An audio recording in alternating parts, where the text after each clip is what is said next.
শ্ৰদ্ধাৰ বাপ বান্ধৱ আই মাতৃসকল,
যিখিনি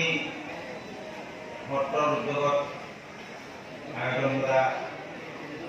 মহাপুৰুষ শ্ৰীমন্ত শংকৰদেৱৰ ৫৭৪ আৱিৰ্ভাৱ মহোৎসৱৰ আজি তৃতীয় দিনৰ কাৰ্যসূচী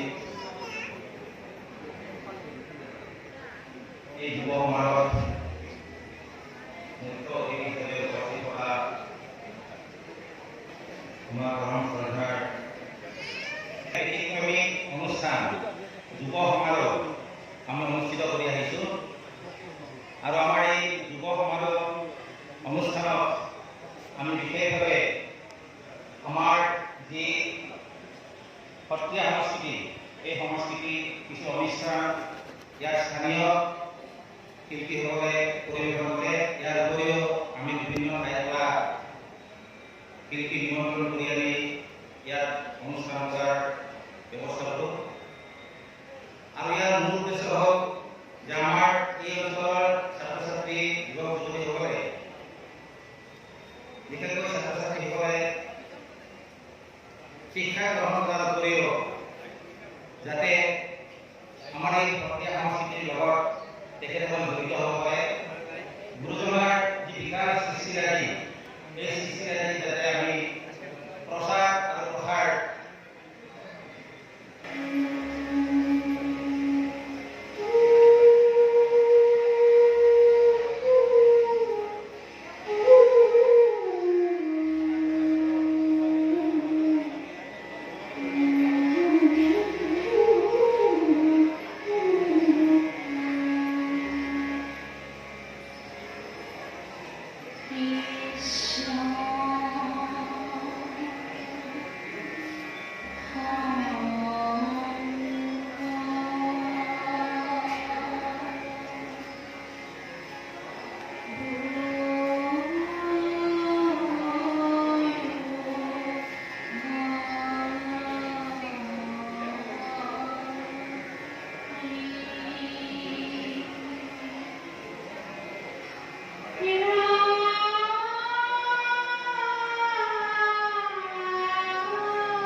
আমি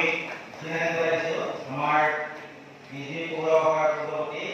উমেশ্বৰ গাড়ী যিটো আমি তেখেতক ৰাতিপুৱা অনুষ্ঠানত সম্ভাষণ জনাইছোঁ তথাপি ৰাইজক তেখেতক চিনাকি দিয়াৰ কাৰণে অনুৰোধ কৰিছোঁ।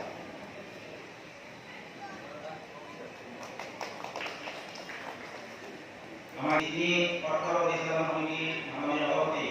তথা গুৰুজনাৰ আবিৰ্ভাৱ মহোৎসৱ উদযাপন সমিতিৰ মুখ্য পৃষ্ঠপোষক মাননীয় প্ৰদীপ কুমাৰ গায়কৰীয়াই এটি আদৰণি ভাষণ দাঙি ধৰিব আৰু তেখেতক আদৰণি ভাষণ আগবঢ়োৱাৰ কাৰণে অনুৰোধ কৰিছে। কৃষ্ণ শংকৰ ব্ৰহ্মা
বিশেষভাৱে এই অনুষ্ঠানত উপস্থিত সকলোলৈ মই